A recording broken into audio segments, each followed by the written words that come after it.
میرے رسول پاک صلی اللہ علیہ وسلم کا ایک فرمان ہے مصنف عبد الرزاق میں، یہ حدیث آپ نے آج یاد رکھنی ہے۔ نبی پاک صلی اللہ علیہ وسلم نے فرمایا کسی آدمی کے نماز اور روزے سے متاثر نہ ہونا، پہلے دیکھ لینا کہ وہ امانت دار ہے کہ نہیں۔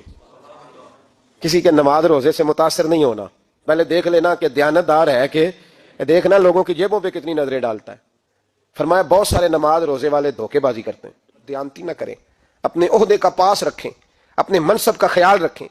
عہدہ جس جگہ آپ موجود ہیں آپ کی ذمہ داری ہے۔ میرے رسول پاک صلی اللہ علیہ وسلم نے فرمایا ہر بندہ تم میں سے نگران ہے، اور جو اس کی رعایا ہے اس کے بارے میں اس نے جواب دینا ہے۔ کبھی بھی بددیانتی نہ کریں۔ ہم لوگوں کا پہلے اعتماد حاصل کرتے ہیں، پھر اس اعتماد کو ٹھیس پہنچاتے ہیں۔ اس کا نقصان پتہ کیا ہوتا ہے؟ دنیا میں سب سے کمزور شخص وہ ہوتا ہے جس پر کوئی اعتبار نہیں کرتا۔ جس کا اعتماد ضائع ہو جائے وہ آدمی بکھر جاتا ہے۔ کبھی بھی دھوکہ دہی کی پالیسی نہ بنائیں۔ ہم لوگوں سے مفادات لینے کے لیے اپنے رویے میٹھے کرتے ہیں، اور جب کام نکل جاتا ہے پھر ہمارے رویے بدل جاتے ہیں۔ یہ دھوکہ ہے، یہ بددیانتی ہے، اس کو اللہ رسول نے پسند نہیں کیا۔ میرے نبی پاک علیہ السلام نے فرمایا جس میں تین باتیں پائی جائیں وہ تو منافق ہے۔ اگرچہ علماء کہتے ہیں یہاں منافق اعتقادی مراد نہیں، منافق عملی مراد ہے، لیکن حضور نے فرمایا منافق ہے۔ یا رسول اللہ کون؟ فرمایا وہ بندہ جب بات کرے تو جھوٹ بولے، جب وعدہ کرے تو مخالفت کرے، جب امانت رکھی جائے تو بددیانتی کرے، یہ تو بندہ منافق ہے۔ حضرت ابو نور علیہ رحمہ نے لکھا ہے، فرماتے ہیں محمود غزنوی کا دور تھا تو ایک آدمی محمود غزنوی کے پاس نا اپنا کیس لے کے آیا، مدعی بن کے آیا۔ اس نے کہا بادشاہ میرا کیس بڑا نرالا ہے۔ بادشاہ سلامت نے کہا وہ کس طرح؟ کہنے لگا یہ میرے پاس ایک تھیلی ہے، میں نہ سفر پہ جانے لگا تو یہ تھیلی پوری ہیروں کی بھری ہوئی تھی۔ فلاں علاقے کے جو قاضی صاحب ہے نا، میں جاتی دفعہ میں کہیں سفر پہ جا رہا تھا تو میں ان کے پاس چھوڑ گیا کہ رستہ لمبا ہے کہیں کوئی مجھ سے چھین نہ لے، ہیروں کی بھری ہوئی تھی۔ کچھ دنوں کے بعد میں واپس آیا ہوں، قاضی صاحب نے مجھے تھیلی واپس کی ہے تو اس میں ہیروں کی بجائے کھوٹے سکے نکلے۔ اب میں نے قاضی صاحب سے کہا ہے تو قاضی صاحب تو میرے گریبان تک آتے ہیں، وہ کہتے ہیں بتا کہیں سے پھٹی ہے کھلی ہے؟ وہ جس طرح ٹانکے لگا کے تو نے سی تھی اسی طرح لگے ہوئے ہیں کہ نہیں؟ تو حضور لگے بھی بالکل اسی طرح ہے، نہ پھٹی ہے نہ کھلی ہے۔ اب میں لٹ گیا ہوں، میری کل عمر کی کمائی ضائع ہو گئی، کھوٹے سکے کہاں اور ہیرے کہاں؟ تو مہربانی کریں، اور میں آپ کی بارگاہ میں اللہ رسول کے نام پر حلف دیتا ہوں کہ میں ہوں بالکل سچا۔ محمود غزنوی کہنے لگے تو جا، تھیلی چھوڑ جا، اور جب میں تجھے بلاؤں گا پھر دوبارہ آنا۔ وہ شخص چلا گیا۔ محمود غزنوی اٹھے، دربار برخاست کیا، لوگوں سے کہنے لگے چلے جاؤ، میں 3 دن کے لیے سیر کرنے جا رہا ہوں، 3 دن کے بعد لوٹوں گا۔ اکیلے جب رہ گئے نا محمود دربار میں تو محبوب نے چھری منگائی۔ وہ جس تخت پہ بیٹھتے تھے وہاں گدا بچھا ہوا تھا، یہ گدا پڑا ہے نا، وہ گدا بچھا ہوا، تو محمود نے چھری کے ساتھ اس کو پھاڑ ڈالا اور چھری جیب میں رکھی نکل گئے۔ کہنے لگے میرے بعد کوئی میرے دربار والے احاطے میں داخل نہ ہو۔ محمود چلے گئے۔ اب وہ صفائی کرنے والا جب آیا نا، اس نے آ کے دیکھا تو گدا تو پھٹا ہوا ہے۔ اس نے شور ڈال دیا، پہرے دار بھی آ گئے، فلاں صاحب بھی آ گئے، فلاں صاحب۔ اس نے کہا او خدا کے بندو، اس کا گدا پھٹ گیا ہے، وہ تو مار ڈالے گا۔ اس نے کہا تھا سوائے صفائی اور نگرانی والے کے دوسرا آئے کوئی نہ، اور یہاں آیا بھی کوئی نہیں، پہلے دن ہی پھٹا ہوا ہے تو لٹکا دے گا سب کو، کیا کریں؟ شور ہو گیا، سارے دربار کے ملازمین اکٹھے ہو گئے۔ ایک بندہ بولا، کہنے لگا فکر نہ کرو، میں کیسے بندے کو جانتا ہوں، اس طرح سیے گا کہ جس نے پھاڑا ہوگا اسے بھی پتہ نہیں چلے گا کہاں سے پھٹا تھا، ایسا بہترین رفو کرے گا کہ پتہ بھی۔ اس نے کہا یار ہم سارے ایک مہینے کی تنخواہ دیتے ہیں، تو بندہ بلا۔ وہ بلا لیا اس کو، اس کا نام محمد رفوگر تھا۔ وہ آیا، اس کو گدا دکھایا، اس کا یار اس طرح سینہ پتہ نہ چلے۔ اس نے کہا فکر ہی نہ کرو، میں بڑا کاریگر ہوں۔ بڑے بڑے کاریگر لوگ نہیں ہمارے ملک میں پائے جاتے، کوئی نشان چھوڑتے ہیں پیچھے؟ بڑے کاریگر کا پیسے ہونے چاہیے، بڑے بڑے کاریگر بندے۔ آپ یقین کریں ایسا فلسفہ، یہ عمرہ عبادت ہے نا، سرکار دو عالم صلی اللہ علیہ وسلم کی بارگاہ کی حاضری بڑی نعمت ہے نا۔ تو سعودی گورنمنٹ نے پابندی لگا دی، خیر ان کی بھی زیادتی ہے، اس طرح کی پابندیاں شریعت اسلامیہ میں جائز نہیں۔ اللہ کے گھر مسلمان جب چاہے جا سکتا ہے، لیکن وہ کہتے ہیں جی 2000 ریال دے جس نے 2 سال بعد بھی آنا ہے۔ انہوں نے پابندی لگائی تو ہمارے ایجنٹوں نے بھی کئی خاص ٹریننگ حاصل کی ہوئی ہے، پتہ نہیں کہاں سے سیکھ کے آئے، انہوں نے بھی رستہ نکال لیا۔ ایک صاحب سے میں نے کہا کہ جناب وہ 2000 ریال لگ گیا تو کیا کرنا ہے؟ کہنے کوئی مسئلہ نہیں، پاسپورٹ نواں بنوا لو، گنجائش ہے، یعنی ہر شے کا حل ہے۔ تو میں نے کہا یار اب عمرہ کرنے جاتے وقت بھی بندہ دھوکہ دے کے جائے، اللہ کے گھر جاتے وقت بھی اس طرح کی حرکت کرے، کیا حال ہو گیا؟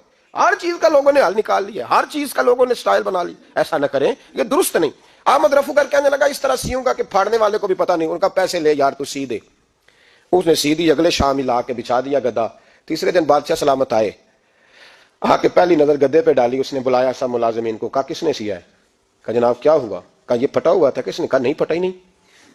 وہ کہنے لگے بنو بات، میں خود پھاڑ کے گیا تھا، تو بتاؤ صحیح سیا کس نے ہے؟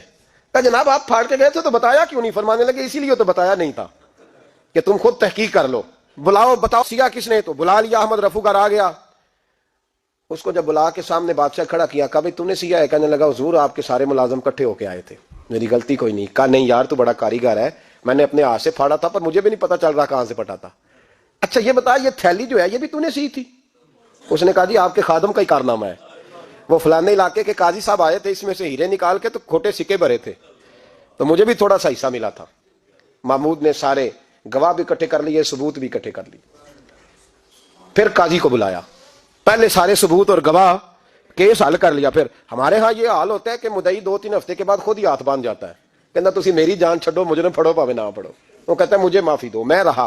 ظلم ہے نا، ظلم زیادتی ہے کہ جو بیچارہ اتنے سوال مجرم سے نہیں ہوتے جتنے مدعی سے ہوتے ہیں۔ اب یقین کریں اتنے سوالات ہوتے، بیچارہ ہف جاتا ہے۔ یہ طریقہ درست تو نہیں ہے کہ لٹ گیا اور دوسرا طرح طرح کے سوالوں کے جواب دیتا پھرے بیچارہ۔ سارے ثبوت اکٹھے کر کے قاضی صاحب کو بلایا تنہائی میں لے جا کے۔ محمود غزنوی نے کہا قاضی صاحب آپ سے غلطی ہو گئی، غریب آدمی تھا، وہ لٹ گیا ہے، اس نے تو بڑی مشکل سے کچھ ہیرے جمع کیے تھے اور اس کی کل کائنات تھی، تو آپ اس کا مال اسے دے دیں، بات ختم۔ قاضی صاحب کہنے لگے آپ مجھ پہ الزام لگا رہے ہیں، سوال ہی نہیں پیدا ہوتا، آپ میری داڑھی دیکھیں، آپ میرا اعزاز دیکھیں، دنیا جانتی ہے میں اس کا۔ قاضی صاحب انسان بھول ہی جاتا ہے، بندہ بھول جاتا ہے، غلطی ہوگی، مال نے کہا نہیں سب کہا میں تنہائی میں پوچھ رہا ہوں، میں اس وقت پوچھ رہا ہوں جب دوسرا موجود کوئی نہیں، آج توبہ کر لے، میں کچھ نہیں کہوں گا، تو میری زبان پہ اعتبار کر، تجھے پتا ہے میں جو کہتا ہوں اس پہ عمل بھی کرتا ہوں، باز آ جا۔ پر قاضی نے کہا نہیں میری غلطی کوئی نہیں۔ محمود نے پھر بھرے دربار میں بلا لیا، مجمع عام میں۔ مہلت کے دنوں میں جو توبہ کر لے وہ بچ جاتے ہیں، لیکن لوگ رسوائیوں کے دنوں میں پھر واپس لوٹتے ہیں اگلا گھر دیکھ کے، پھر حالات اور طرح کے ہو چکے ہوتے ہیں۔ جب بھرے دربار میں قاضی کو بلایا، بھائی تو مانتا ہے کہ نہیں؟ اس نے کہا نہیں۔ تو کہا بلاؤ احمد رفوگر کو۔ جب وہ احمد رفوگر آیا تو بوڑھے قاضی کی ٹانگیں کانپنے لگی، جملے ٹوٹنے لگے، لفظ زمین پر گرنے لگے، بات صحیح نہیں ہوتی، زبان لڑکھڑانے لگی۔ محمود کہنے لگے قاضی میں نے تجھے کہا تھا وہاں مان جا بات، اب بھرے دربار میں بول۔ تو جب قاضی صاحب کی گردن خود بخود جھک گئی تو دنیا سمجھ گئی، کہا نکل جا میرے دربار سے۔ محمود بولے نکل جا، اتنی تجھے عزت دی، اتنی بڑی تنخواہ دی، قاضی بنایا، اور یہ تھوڑی سی رقم کے لیے، تھوڑی سی رقم کے لیے تو بددیانت ہو گیا، چل چلا جا نکل۔ قاضی دربار سے نکلا تو لوگ لعنتیں برسانے لگے۔ کل جو دکانیں چھوڑ کے سلوٹ کرنے آتے تھے وہ کہنے لگے اس کی عمر دیکھو، اس کے کام دیکھو، دیکھو اس نے کیا کیا۔ گھر گیا، بچے جن کے لیے پاپ کمایا تھا، جنہاں لی تو پاپ کمائے ہن کتھے نہیں ہو تیرے گھر دے، وہ بچے کہنے لگے ابا جی ہم تو سکول مدرسہ جانے کے قابل نہیں رہے، امید تھی کہ بیوی ساتھ دے گی۔ وہ کہنے لگی میں میکے کیسے جاؤں گی، گلی کی عورتیں طرح طرح کی باتیں بناتی ہیں۔ اور بھائی کامیابیوں کے بڑے سربراہ ہوتے ہیں، کوئی کامیاب ہو جائے تو سارے کہتے ہیں میری سپورٹ سے ہوا ہے، ناکامیاں ہمیشہ یتیم ہوتی ہیں، ناکامیوں کا کوئی سربراہ نہیں ہوتا۔ جب تک تو قاضی تھا تو بڑے بات تھی، ہر بندہ کہتا تھا رشتہ دار ہے، رسوائی ہو گئی تو وہ تیری آنکھ ہو یا سنگ ملامت کی چبھن، کون پہنچا ہے میرے درد کی گہرائی تک، دور شہرت میں تو یاروں نے کیا یاد بہت، ساتھ آیا نہ کوئی کوچے رسوائی تک۔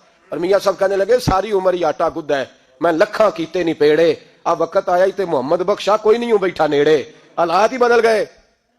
قاضی خاموشی سے اندر چلا گیا، اپنی رسوائی سمیٹ کے بستر پہ لیٹا، نہ روٹی کی بھوک لگی، نہ پانی کی پیاس لگی، نہ نیند آئی، ساری رات تڑپتا رہا۔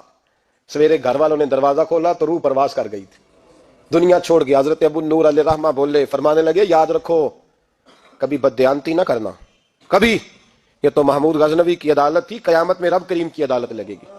اور فرمایا وہاں تو گواہی دینے والا احمد رفوگر تھا، قیامت میں تو تمہارے اپنے ہاتھ پیر گواہیاں دیں گے، ہمارا اپنا وجود گواہی دے گا۔ اور فرمایا یہاں تو لعنتیں دنیا دار برساتے تھے، وہاں فرشتے ہوں گے۔